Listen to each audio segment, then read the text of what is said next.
இங்கே இனியா ஒரு பக்கம் ரொம்ப நேரமாக இங்கே நிதிஷோட வீட்டு வாசல்லே நிற்கிறாங்க. அவங்களும் பெல் அடித்து பார்க்குறாங்க, நிதிஷ்க்கு கால் பண்ணி பார்க்குறாங்க. என்ன தான் ட்ரை பண்ணாலும் இங்கே நிதிஷ் இனியாவை உள்ளே அலோவ் பண்ணக்கூடாதுங்கிறதுக்காகவே அவரும் இனியா வெளியில் நிற்கிறத பார்த்துட்டு கதவை திறக்காம விட்டுறாரு.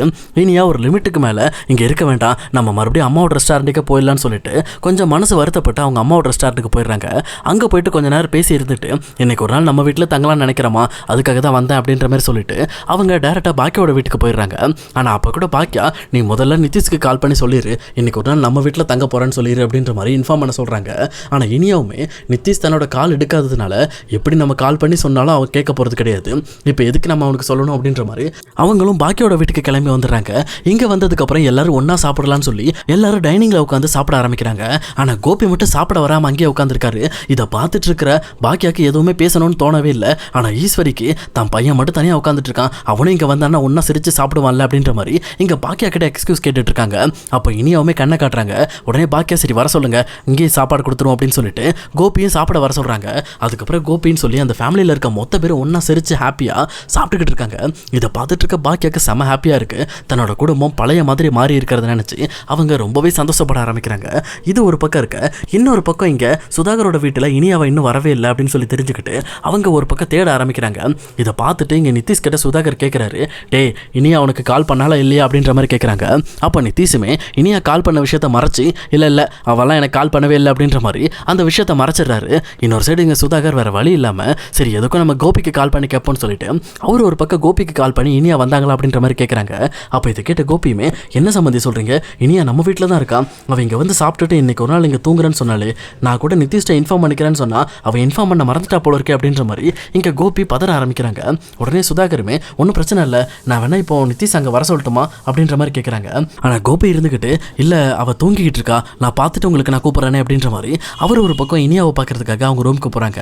ஆனால் இன்னொரு சைடு இங்கே சுதாகர் ரொம்ப டென்ஷனோட, டேய் இந்த விஷயத்தை இனியா வந்ததுக்கப்புறம் நம்ம பேசிக்கலாம், இப்போ தேவையில்லாமல் கடுப்பாக்காதீங்க அப்படின்ற மாதிரி இங்கே நிதிஷை கூல் பண்ண பார்க்குறாங்க. இன்னொரு சைடு இங்கே சுதாகரோட ஒய்ஃபுமே எனக்கு என்னமோ இது சரிப்பட்டு வர மாதிரி தெரியலங்க, அந்த பொண்ணு எந்த பேச்சையும் கேட்க மாட்டேன்றா, நம்ம குடும்பத்தோட ரெப்புடேஷன் அந்த பொண்ணு அழிச்சிருவா போல இருக்கு அப்படின்ற மாதிரி அவங்க இனியா மேலே குற்றச்சாட்டை வச்சுக்கிட்டு இருக்காங்க. அதே நேரம் சுதாகருமே இங்கே பாரு எனக்கு எல்லா விஷயமும் தெரியுது, இதை நம்ம முதல்ல பேசி சார்ட் அவுட் பண்ணால் தான் இந்த பிரச்சனை சால்வ் ஆகும், அது வரைக்கும் இப்படி கண்டினியூ ஆகிட்டே தான் இருக்கும், இனியாவையும் நிதிஷையும் உட்கார வச்சு இந்த இஷ்யூவில் நம்ம ஒரு முடிவு எடுக்கணும் அப்படின்ற மாதிரி இங்கே சுதாகர் ஒரு முடிவுக்கு வராரு. இது ஒரு பக்கம் இருக்க, இன்னொரு சைடு இங்கே கோபியும் இனியாவை போய் பார்த்துட்டு இனியா தூங்கிட்டு இருக்காங்க, அவங்க கிட்ட எதுவும் கேட்க முடியாதுன்னு சொல்லிட்டு சுதாகருக்கு கால் பண்ணி இனியா இங்கே நல்லா தூங்கிட்டு இருக்கா சம்பந்தி, அவள் எந்த சவனை வேணா காலையில் கொண்டு வந்து விட்டுட்டோமா அப்படின்ற மாதிரி கேட்குறாரு. ஆனால் இங்கே சுதாகருமே இல்லை சம்பந்தி அது சரி வராது, நான் வந்து நிதிஷை வர சொல்கிறேன், நீங்கள் இனியாவை அனுப்பி வைங்க அப்படின்ற மாதிரி இங்கே சுதாகர் சொல்லிட்டு ஃபோனை கட் பண்ணிடுறாங்க. அடுத்த நிமிஷமே இங்கே கோபிக்கு என்ன பண்ணுறதுன்னே தெரியல. அவங்க டேரெக்டாக பாக்கியோட ரூம் கதவை போய் தட்டுறாங்க. தட்டினது மட்டும் இல்லாமல் பாக்கியா கிட்ட நடந்த விஷயங்களை பற்றி எடுத்து சொல்கிறாங்க. இதை கேட்டுட்டு இனியா ஏதோ பிரச்சனையில் இருக்கா, இனியாவோட வீட்டில் பிரச்சனை நடந்துட்டு இருக்கிறதுனால தான் அவள் சொல்லாமல் கொள்ளாமல் இங்கே வந்து படுத்துட்டு இருக்கான்னு நினைக்கிறேன் அப்படின்ற மாதிரி இனியாவோட சுச்சுவேஷனை புரிஞ்சுக்கிட்டு டேரெக்டாக இனியாட்ட போய் பேச போகிறாங்க பாக்கியா. அப்போ இனியாவும் ஒன்றும் இல்லைம்மா, நான் வீட்டுக்கு போயிருந்தேன், இந்த மாதிரி வீட்டோட கதவு சாத்தி இருந்துச்சு, யாருமே வீட்டோட கதவை திறக்காமல் இருந்தாங்கம்மா, நானும் நிதிஷ்க்கு கால் பண்ணேன், அவரும் கால் எடுக்கவே இல்லை, இதை பார்த்துட்டு தான் எனக்கு என்ன பண்ணன்னு தெரியல, நான் மறுபடியும் கிளம்பி ஒரு ரெஸ்டாரண்ட் வந்துட்டோமா அப்படின்ற மாதிரி தான் மனசில் இருக்கிற கஷ்டத்தை இங்கே பாக்கியா கிட்ட கொட்டி தீர்த்துட்டு இருக்காங்க. இது கேட்டுருக்க கோபியுமே இந்த பிரச்சனையை சார்ட் அவுட் பண்ண கண்டிப்பாக ஏதோ ஒரு வழி இருக்குமே, நம்ம எப்படியாவது இதை சார்ட் அவுட் பண்ணி ஆகணும் அப்படின்ற மாதிரி அவர் ஒரு பக்கம் யோசிச்சுக்கிட்டே இருக்காங்க. அப்போ கரெக்டாக நிதிஷோட கார் சவுண்டு வெளியில் கேட்குது. இதை பார்த்துட்டு இங்கே பாக்கியாவுமே இங்கே பாரு இனியா, நீ ஒன்றும் கவலைப்படாத, எதுக்காகவும் பயப்படாத, உன் மனசில் பட்டதை ஓப்பனாக உங்கள் வீட்டில் சொல்லு, ஏதாவது இஷ்யூவாக இருந்தால் எங்களுக்கு அடுத்த நிமிஷம் கால் பண்ணு, நான் வந்து பார்த்துக்கிறேன் அப்படின்ற மாதிரி அவங்க ஒரு பக்கம் இங்கே இனியாவுக்கு நம்பிக்கை கொடுத்து அங்கேருந்து அனுப்பி வைக்கிறாங்க. இது ஒரு பக்கம் இருக்க நிதிஷுமே இங்கே இனியா வர்றதை பார்த்துட்டு செம்ம காண்டோட முறைச்சிக்கிட்டே இருக்காரு. ஏன்னா அவருக்கு இங்கே இனியா பண்ணுற விஷயங்கள் எதுவுமே சுத்தமாக பிடிக்கல. இங்கே ஆகாஷ்க்கு அவங்களுக்கும் பழக்கம் இருக்குன்ற விஷயம் தெரிஞ்சதுக்கப்புறம் நிதிஷால கொஞ்சம் கூட இனியாவை சகஜமாக பார்க்கவே முடியல. இனியாவை பார்க்கும் போதெல்லாம் கோபத்தோடையும் வெறியோடையும் தான் பார்த்துட்டு இருக்காரு. அதுக்கேற்ற மாதிரி இவர் காரில் உட்காந்துட்டு கீழே இறங்காமல் இருக்காரு, ஆரன் மட்டும் அடிச்சுக்கிட்டு இருக்காரு. அப்போ இனியா வேறு வழி இல்லாமல் இங்கே காரில் போய் ஏறிட்டு அம்மா நான் போயிட்டு வரோமா அப்படின்ற மாதிரி பாய் சொல்லிட்டு அங்கேருந்து கிளம்புறாங்க. ஆனால் போயிட்டு இருக்க வழியில் நிதிஷுமே இங்கே இனியா கிட்ட ரொம்பவே தகாத வார்த்தையில் பேச ஆரம்பிக்கிறாங்க. என்ன இனியா, இந்த மாதிரி உன் வீட்டில் இருக்கேன்னு சொல்லி எங்களை ஏமாற்ற பார்க்குறியா, சொல்லப்போனால் நீ நம்ம வீட்டுக்கு வந்தால் அதை நான் கவனித்தேன், நம்ம வீட்டுக்கு வந்துட்டு மறுபடியும் எங்கே போனேன், அந்த ஆகாஷா பக்கம் போயிருந்தியா, அவனை பார்த்துட்டு பிரச்சனை ஆகிடக்கூடாதுங்கிறதுக்காக மறுபடியும் உங்கள் வீட்டுக்கு வந்துட்டியா அப்படின்ற மாதிரி இங்கே ரொம்பவே தப்பாக பேச ஆரம்பிக்கிறாங்க. ஆனால் இதை கேட்டுருக்க இனியாவுமே இங்கே பாருங்கள், நான் உங்களுக்கு துரோகம் பண்ணணும்னு நினைக்கல, நான் ரொம்பவே உங்களுக்கு லாயலாக தான் இருக்கேன், நீங்கள் தான் என்ன தப்பாக புரிஞ்சிட்ருக்கீங்க, இந்த மாதிரி என்ன ரொம்ப கஷ்டப்படுத்துகிற மாதிரி பேசாதீங்க, நான் இதுக்கு முன்னாடி நான் ஆகாஷோட பழகிருக்கலாம், ஆனால் இப்போ ஆகாஷ் ஆகாஷ்க்கும் எனக்கும் எந்த ஒரு கனெக்ஷனும் கிடையாது, தொடர்பும் கிடையாது, அதை நல்லா நீங்கள் புரிஞ்சுக்கங்க அப்படின்ற மாதிரி இனியா எவ்வளவோ டீட்டெயில்டாக சொல்ல ட்ரை பண்ணுறாங்க.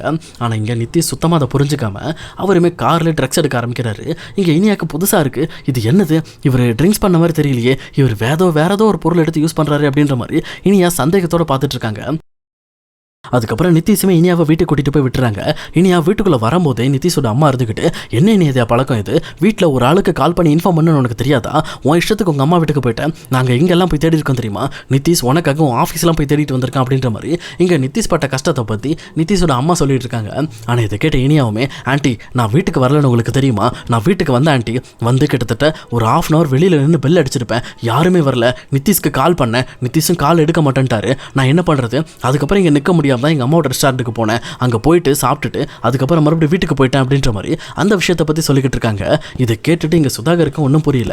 அப்போனா இனியா வீட்டுக்கு வந்திருக்கா, நித்திஷ்க்கு இனியா மேலே இருக்க கோபத்தினால தான் இனியாவை உள்ளே விடாமல் தேவையில்லாமல் டீஸ் பண்ணியிருக்கான் போல இருக்கு அப்படிங்கிறத புரிஞ்சுக்கிட்டு, சரிம்மா நீ உள்ளே போய் ரெஸ்ட் எடு, நாளைக்கு நீ வேலைக்கு போகணும்ல, நீ போ அப்படின்ற மாதிரி இனியாவை அவங்க ரூமுக்கே அனுப்பிச்சு வச்சிடறாங்க. இன்னொரு பக்கம் நித்திஷுமே, அப்பா எனக்கெல்லாம் அவள் கால் பண்ணல அப்படின்ற மாதிரி இங்கே நித்திஷ் ரொம்ப கோபத்தோடையும் போதையில் பேசிகிட்டு இருக்காரு. அப்போ சுதாகர் நித்திஷோட ஃபோனை பிடுங்கி அந்த லாக் ஓப்பன் பண்ணி பார்க்குறாரு.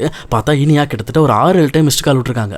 இதை பார்த்துட்டு இங்கே நித்திஷோட கணத்தில் பலார்னு சுதாகர் ஒரு அறை விட்டுட்டு, என்கிட்ட பொறுக்கி நாயே, நான் எத்தனை டைம் சொல்லியிருக்கேன் இந்த மாதிரி போதை போட்டுட்டு என்கிட்ட பேசுகிறவளை வச்சுக்காதான்னு சொல்லிட்டு என்கிட்ட போய் சொல்கிறியா, இனியா கால் பண்ணியிருக்கா 7 டைம், நீ அந்த கால் அட்டன் பண்ணாமல் அதை அவாய்ட் பண்ணிவிட்டு இப்போ பெரிய இஷ்யூ வந்துருச்சு அது வந்துருச்சுன்னு சொல்லி என்கிட்ட ஆக்டிங் போட்டுட்ருக்கியா, இதுதான் லாஸ்ட் வார்னிங்காக இருக்கணும், ஒழுங்காக நடந்துக்க அப்படின்ற மாதிரி இங்கே சுதாகருமே நித்திஷை ஒரு மிரட்டிட்டு அங்கேருந்து உள்ளே கிளம்பிடுறாங்க. இன்னொரு பக்கம் சுதாகரோட ஒய்ஃபுக்கு இப்போவுமே தான் பையன் மேலே தப்பு கிடையாது, அந்த இனியா மேலே தான் தப்பு, அவள் இப்படி தப்பு பண்ணதுனால தான் தான் பையன் இனியா மேலே கோபத்தில் இருக்கான், அவன் பண்ணதெல்லாம் சரி அப்படின்ற மாதிரி நித்திஷ்க்கு சப்போர்ட் பண்ணிட்டு இருக்காங்க.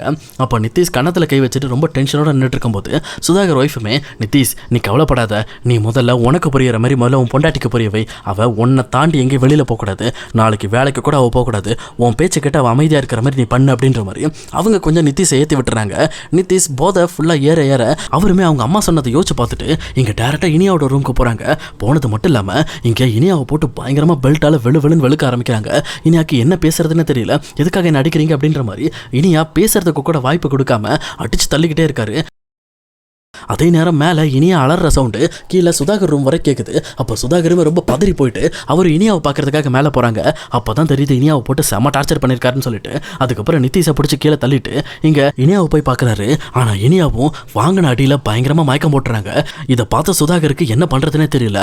அவர் ஒரு பக்கம் ரொம்பவே மிரண்டு போயிட்டு உடனே இங்கே ஆம்புலன்ஸுக்கு கால் பண்ணி இனியாவை ஹாஸ்பிட்டல் கூட்டு போக சொல்கிறாங்க. அதுக்கேற்ற மாதிரி இனியா ஹாஸ்பிட்டல் போகும்போது இங்கே அவரோட ஒய்ஃபையும் கூட அனுப்பி வைக்கிறாங்க. ஏன்னா இனியாவோட நிலைமை ரொம்ப கிரிட்டிக்கல் ஆகிடக்கூடாதுங்கிற மாதிரி அவர் இந்த பிரச்சனையை சிம்பிளாக சார்ட் அவுட் பண்ணுறதுக்காக பார்க்குறாங்க, யாருக்கும் தெரியாமல். ஆனால் இன்னொரு சைட் நித்திஷும் இந்த இனியாக்கு இன்னும் நான் பாடம் கற்றுக் கொடுப்பேன் அப்படின்ற மாதிரி மறுபடியுமே உளறிக்கிட்டு இருக்காரு. இதை பார்த்துட்டு இருக்க சுதாகருக்கு செம்ம காண்டாவது. இந்த போதைக்காரனை வச்சுக்கிட்டு என்னால் முடியலடா, இப்போ இந்த பிரச்சனையை நான் எப்படி சமாளிக்க போகிறேன்னு தெரியலையே, இது மட்டும் சம்மந்த வீட்டுக்கு தெரிஞ்சது அப்படின்னா அவ்வளோதான், என்னை உண்டு இல்லைன்னு பண்ணிடுவாங்க, அதுவும் அந்த பாக்கியாக்கெல்லாம் தெரிஞ்சிருச்சுன்னா என்ன பண்ணுவாங்கன்னு எனக்கே தெரியலையே அப்படின்ற மாதிரி இங்கே சுதாகர் பயங்கரமாக பயப்பட ஆரம்பிக்கிறாங்க.